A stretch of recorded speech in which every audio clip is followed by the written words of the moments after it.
Hello, this is Johnny Cycles with CyclesGaming.com here with my third practice game with my Sultai Souls of the Lost Tarmogoyf deck. This looks like a keepable hand. We have some early interaction and 2 threats. So we'll start with this swamp. I mean, typically what you want to do is set yourself up for a turn 2 counterspell, but we also need green. So I'm not sure I want to do that. I think I want to start with the Thoughtseize. Man, what a hand. Look at that hand. Thoughtseize, Grief. So we're going to get Thoughtseize next turn, one way or the other. We might get Griefed as well. Fatal Push for one of our threats. Croxa. I mean, really, so if we want, they're going to go, we take a Croxa, they'll need another land for that, but they can Thoughtseize us and then Grief us and then pitching Thoughtseize, I guess? I don't even know. Grief has I've done this before, I've picked Thoughtseize over Grief, and I think, because I figure it's a 2-for-1, but I think we take the Grief because it has the most upside for our opponent if they draw one of their bring it back from dead cards, and it allows them to strip 2 of our cards from our hand and on their first turn, whereas they're going to Thoughtseize us and probably they may very well just take our Thoughtseize. They may take one of our creatures, at which point we have the other creature, they'll Fatal Push it, but whatever. I mean, it's just seems like Grief has the most upside.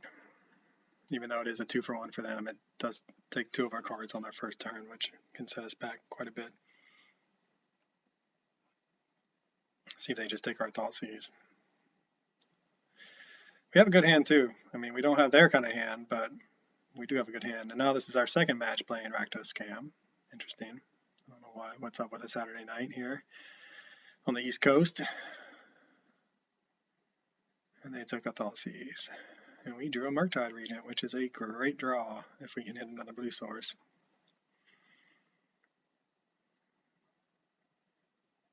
This Tarmogoyf is a 3-4. It's pretty good.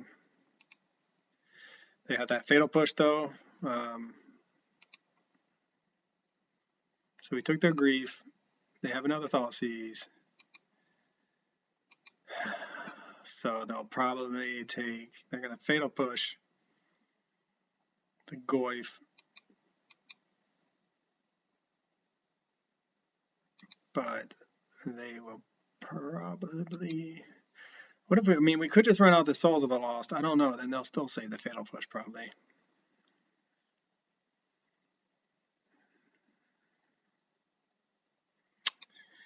Oh man, what do I do? What do I do?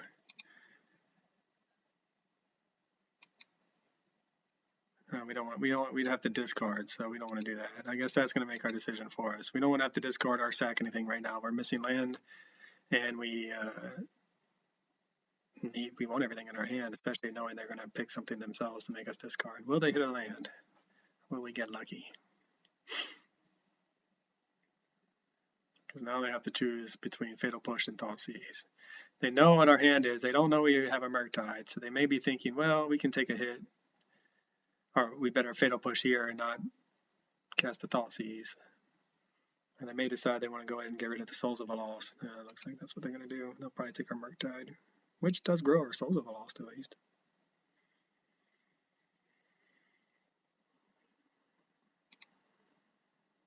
Hopefully they didn't hit another land for the Fatal Push.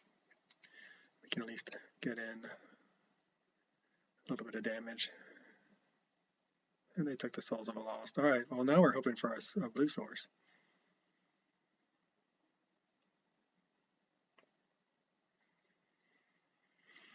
They hit another Grief. Well, they did hit the land, so they can now Fatal Push our... So opponent's running hot. Well, we run hot. Come on, blue source. And it's not a blue source. So we'll Thoughtseize, and they're going to Fatal Push in response.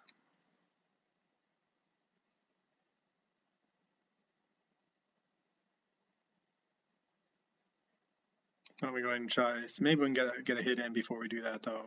Maybe they'll save their fatal push because they're worried we might cast something else.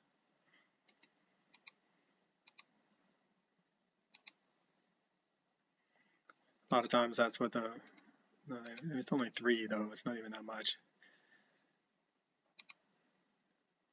Looks like they're going to go ahead and pull the trigger on the fatal push. Yep. Man, we would have loved to have hit a blue source there. Oh, Bowmasters, Bowmasters. We do the Crocs, so they're just going to be able to recast it by exiling their graveyard into, well, they need a land for that at least. Bowmasters is the 2-for-1, but alright, well, Crocs has the better threat. They're 2 mana away from escaping it. We want to keep our hand intact, and we have an answer for the Bowmasters. So let's hope our opponent continues to. I don't even know. Lands and spells are good for them at this point. Yeah, come on, blue source. One more crack at it here, blue source. There is our blue source. No, we want definitely blue. Do we need a double black? How cavalier do we want to be with our life total? I think we're just going to go for the island. I don't know, big old Murktide. 1, 2, 3, 4, 5. Not as big as it could have been, but 6/6.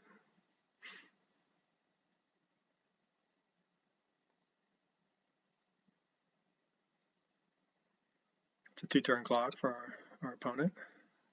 Hopefully they don't have any main deck Molten Collapses, or if they do, maybe they just run 1. So they'll probably flash in the Bowmasters here, or not. I guess they figured no value if they do that.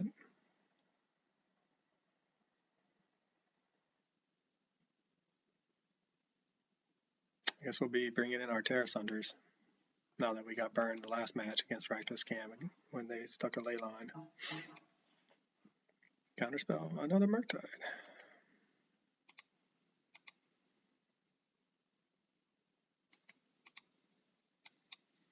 Maybe they play main deck Terminates.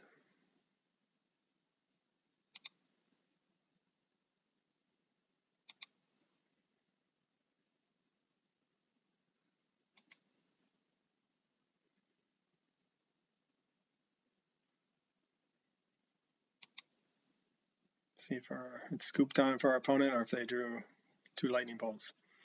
Nope, scoop time. All right, well, that worked out well. We survived a lot of hand disruption. Holy cow.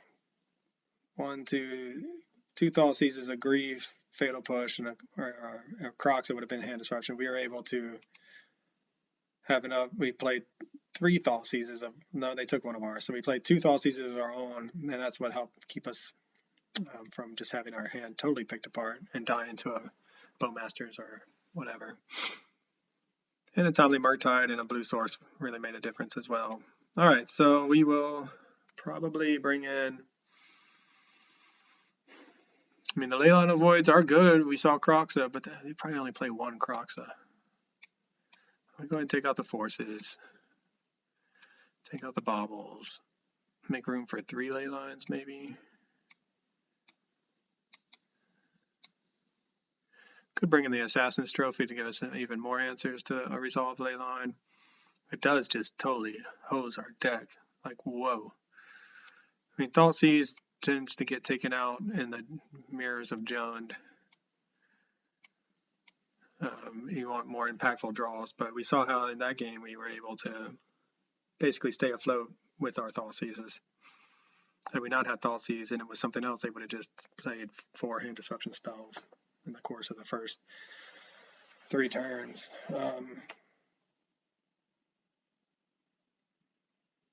I don't know. Yeah, I mean, this is why we practice, right? Twice against Rakdos, we're doing a little something different this time around. We didn't bring in the Stern Scolding. We'll wait to see when we're on the play if we lose this next one. All right. let's see what happens. See if we get a ley line in our opening, plus some playable cards.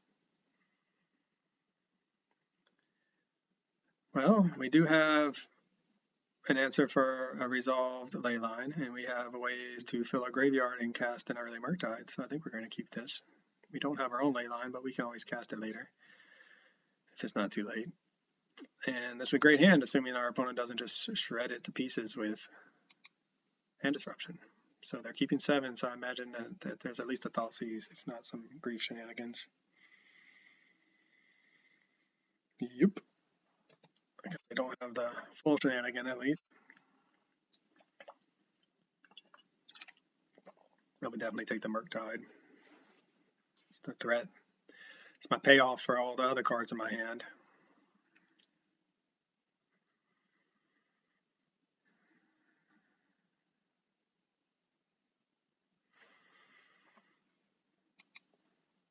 Molten Collapse, wow.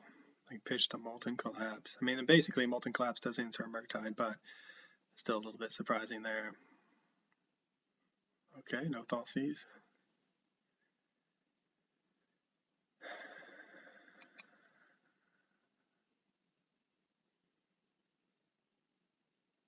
So we're going to run out the Stitcher Supplier to protect against a dashed in Ragavan versus saving the mana for a Thought Scour.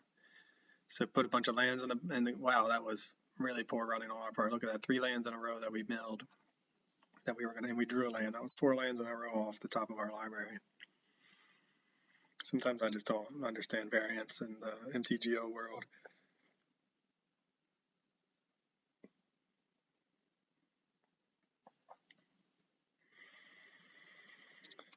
Okay, opponent must have a very reactive hand, or a handful of Shieldreds and Fables. So if we draw a counterspell, we probably are going to just want to hold it up. We probably won't do anything anyway. We'll save the Thought Scour for the end of our opponent's turn. We have the Assassin's Trophy, so we have an answer to a Fable or a Shieldred.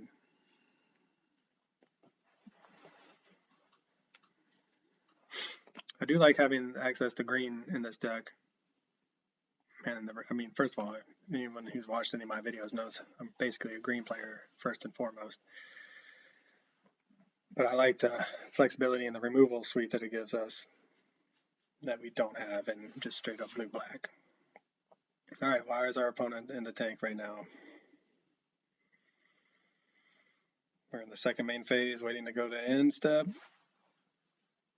Maybe they have kids who've woken up in the middle of a match like I've had before, screaming for me.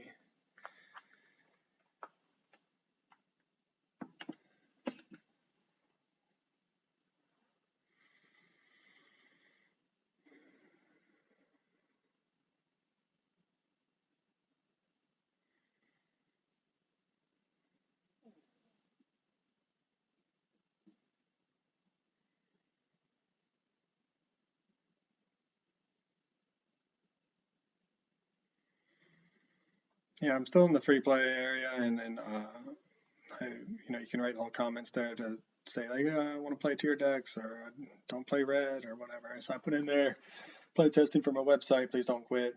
And so far I've had people who actually seem interested in playing, but I'm always wondering, okay, is that just going to attract someone who wants to mess with me and be like, haha, they're play testing, I'm going to start and quit, or I'm going to start and just not play my turn for 5 minutes straight and let the clock run just to mess with their video. I mean, there are people in this world that makes them happy. So we'll give it another couple minutes, and if they're still just sitting here in the tank waiting, then I have better things to do with my time. I would like to see what we draw. That's the best part of Magic, right? It's a draw step.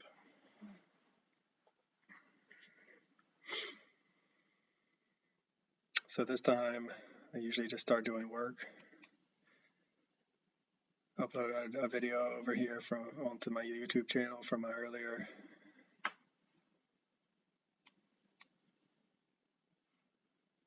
my last match.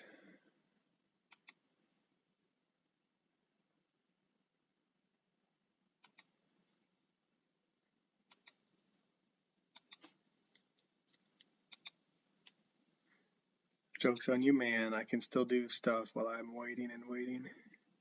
So that's the one that's going now, huh? Alright, so this is our last match against Rakdos Scam. I don't think you can see any of this.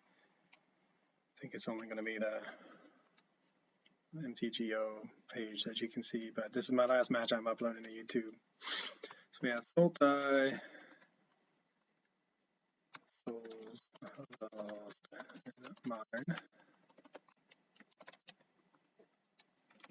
Practice game 2 versus Rakdos Scam.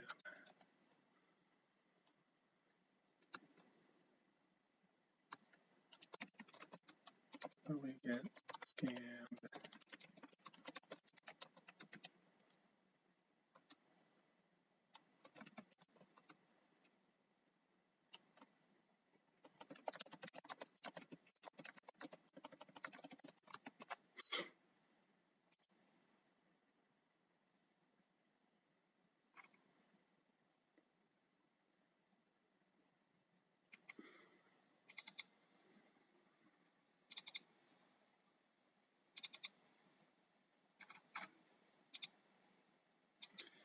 Well, there are people in the world who are like this, I suppose.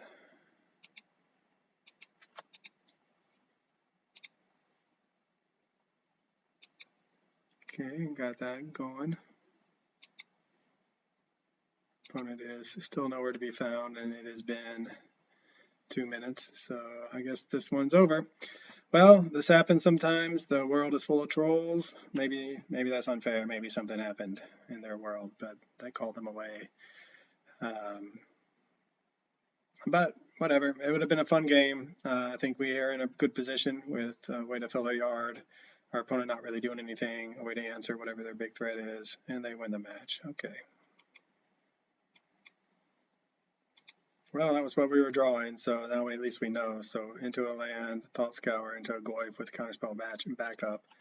Assassin's Trophy. Yeah, I mean, it would have been an interesting match. It's unfortunate our opponent scooped. It looks like maybe they just got called away and realized that they weren't going to be able to get back in time, so they went ahead and scooped it up rather than being a troll. But anyway, this is Johnny Cycles with CyclesGaming.com. I'll see you on the next one.